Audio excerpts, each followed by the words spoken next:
अक्टूबर में इलेक्शन हारने के ठीक एक महीने बाद वो राजू पाल के ऊपर बम फिकवा देता है। उसका खौफ इतना था कि कई जज तो सुनवाई लेने से भी मना कर देते थे। हत्या करने वालों में अतीक का बेटा असद भी शामिल था और यही अतीक अहमद की जिंदगी का काउंटडाउन शुरू हो जाता है।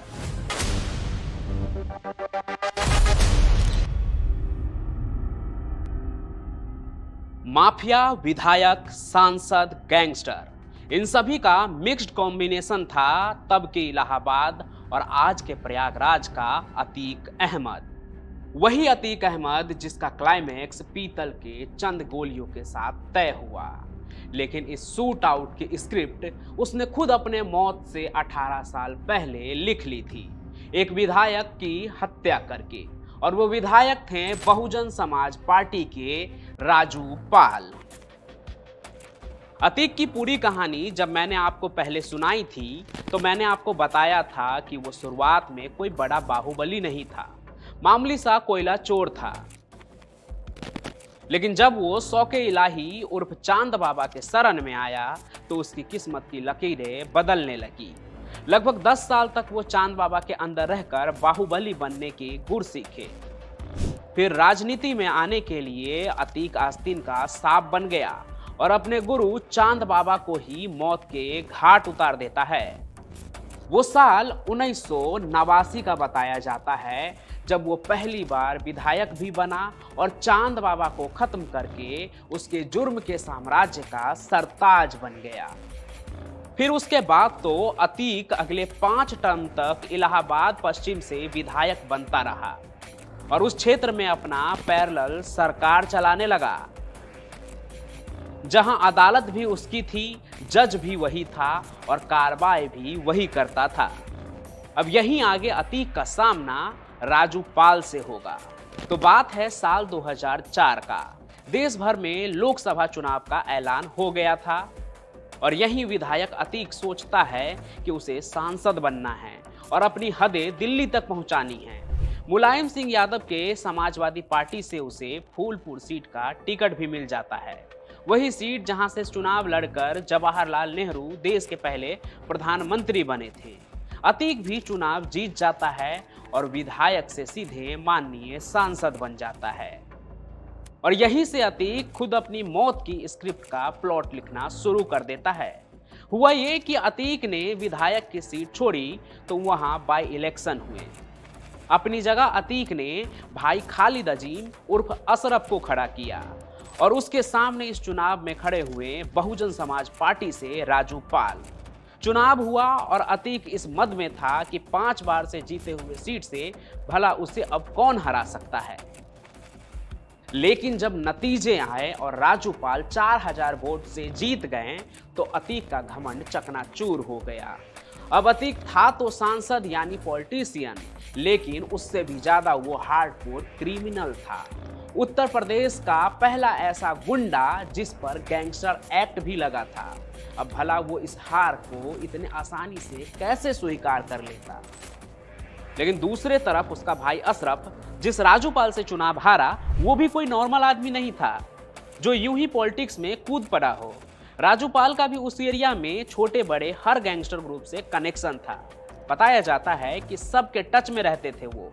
उनके ऊपर भी अनीस पहलवान को मरवाने का आरोप था, हालांकि वो कभी प्रूव नहीं हो पाए। इधर चुनाव में हार के बाद अतीक किसी भी तरह से भाई के हार का बदला लेना चाह रहा था। फिर अक्टूबर में इलेक्शन हारने के ठीक एक महीने बाद वो राजू पाल के ऊपर बम फिकवा देता है और गोलियां भी चलवाता है। लेकिन किस्मत से राजू पाल बच जाते हैं। दिसंबर में एक बार फिर से कोशिश की जाती है, लेकिन अतीक के बमबाज इस बार भी नाकामयाब होते हैं। बमबाज से याद आया कि इलाहाबाद में कभी अतीक के गुरु चांद बाबा को बमबाज के नाम से जाना जाता था। कहते हैं क्राइम की दुनिया में उनके पास ये काबिलियत थी कि वो ऑन स्पॉट बम बनाकर धमाका कर देते थे। इधर अतीक भी राजूपाल को मारने के लिए वही हथकंडा अपना रहा था। 2 महीने में 2 बार नाकाम भी हो चुका था। लेकिन फिर चुनाव के बाद तीसरे महीने में एक दिन आता है, 16 जनवरी 2005। ये दिन राजूपाल के लिए खुशियों से भरा था, क्योंकि विधायक बनने के बाद इस दिन उसकी शादी हुई थी। शादी के ठीक 9 दिन बाद आता है 26 जनवरी का दिन। राजूपाल कुछ लोगों के साथ दोपहर 3 बजे रिपब्लिक डे मनाने के लिए गांव में निकलते हैं। उसके साथ जो लोग होते हैं उसमें राजूपाल के एक दोस्त उमेश पाल भी होते हैं, जो पेशे से लॉयर थे। और इनका नाम याद रखिएगा, क्योंकि आगे जो तमाशा होगा वो इनके इर्द गिर्द ही होगा। अभी की कहानी में जब राजूपाल अपनी गाड़ी से जा रहे होते हैं, तभी अचानक से 20-25 लोग उनके गाड़ी को घेर लेते हैं और फिर शुरू होता है अंधाधुंध फायरिंग, जिसमें कई गोली राजूपाल को लग जाती है। फिर उन्हें तुरंत गाड़ी से निकालकर टेम्पो में डाला जाता है। लोग उन्हें हॉस्पिटल की तरफ लेकर भागते हैं, लेकिन अतीक के लोग किसी फिल्म की तरह गोलियां चलाते हुए टेम्पो का पीछा करते हैं और हॉस्पिटल पहुंचने तक कई राउंड गोली और बम दागे जाते हैं।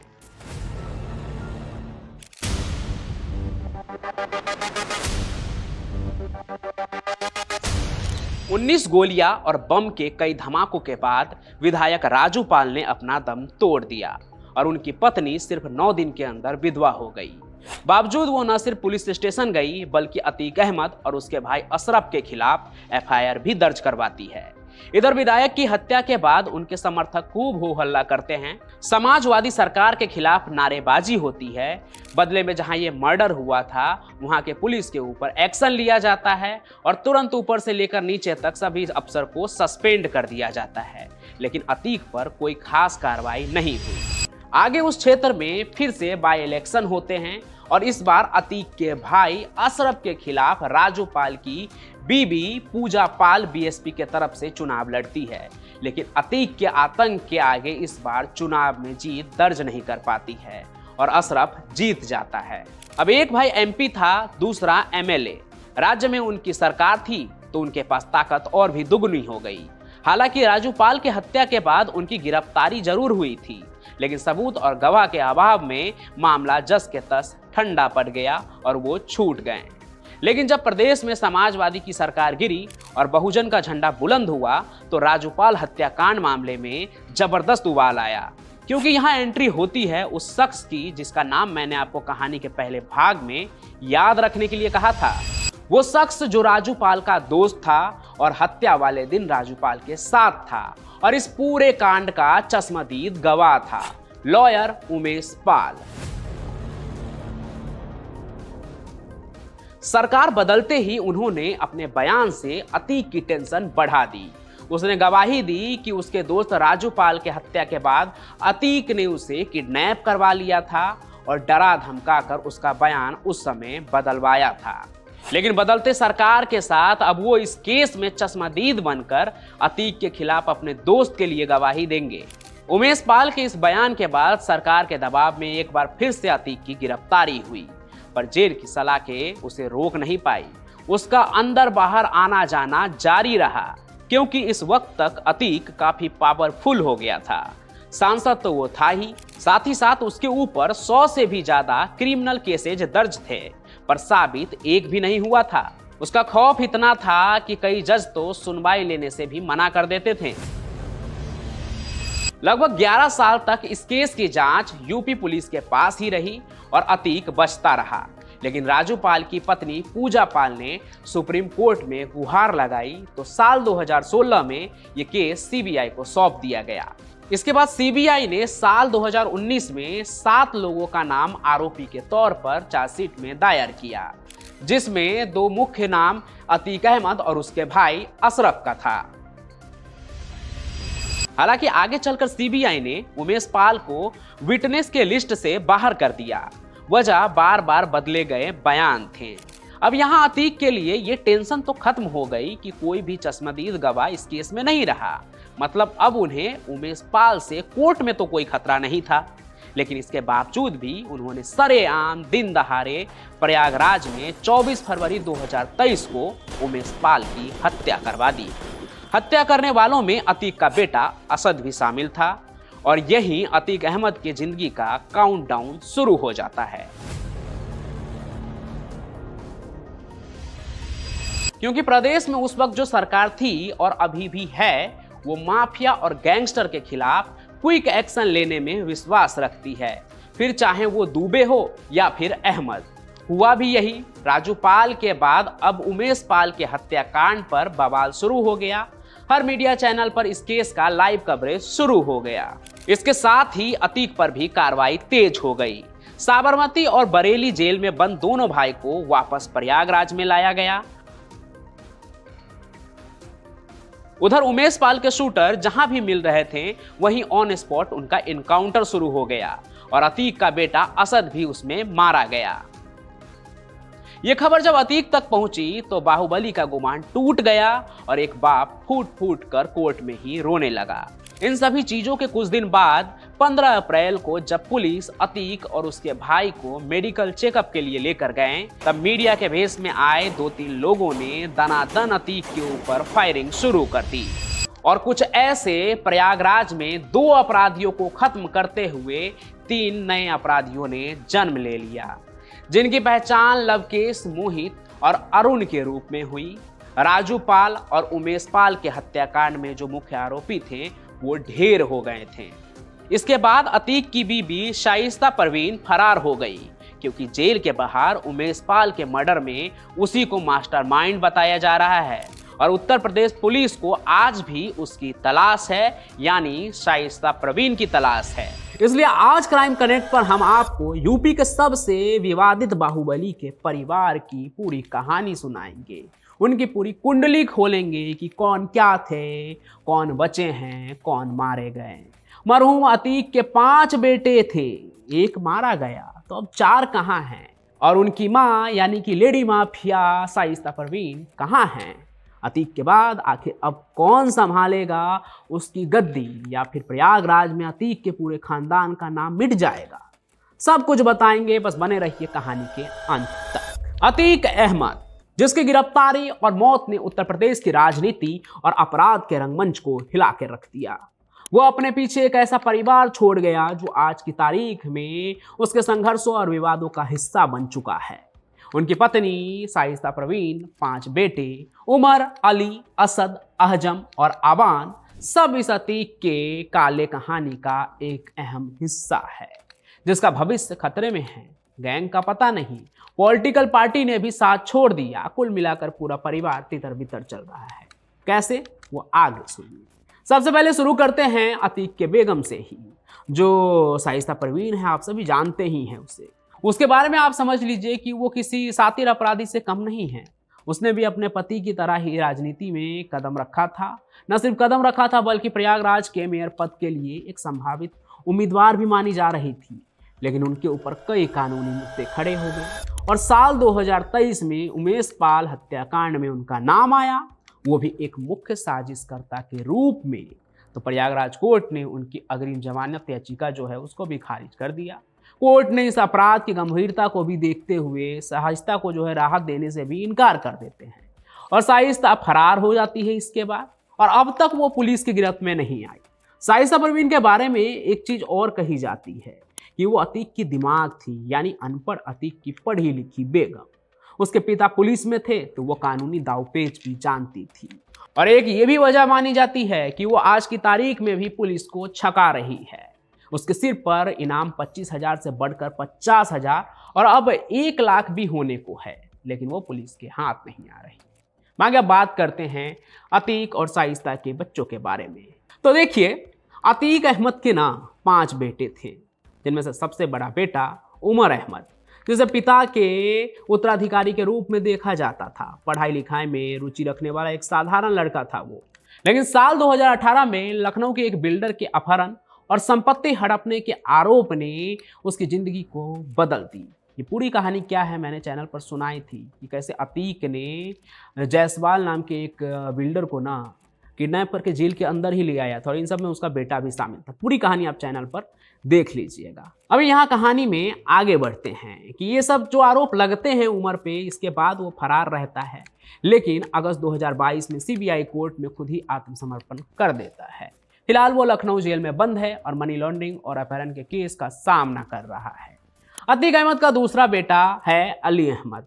पिता के आपराधिक और राजनीतिक साम्राज्य का हिस्सा बनते हुए वो भी विवादों में फंस गया। 2021 में प्रयागराज में प्रॉपर्टी विवाद और मारपीट के मामले में उसका नाम सामने आया। 2023 में उस पर हत्या, धमकी और जमीन कब्जे आने के आरोप लगे, जिसके बाद उसे गिरफ्तार कर नैनी सेंट्रल जेल भेज दिया गया।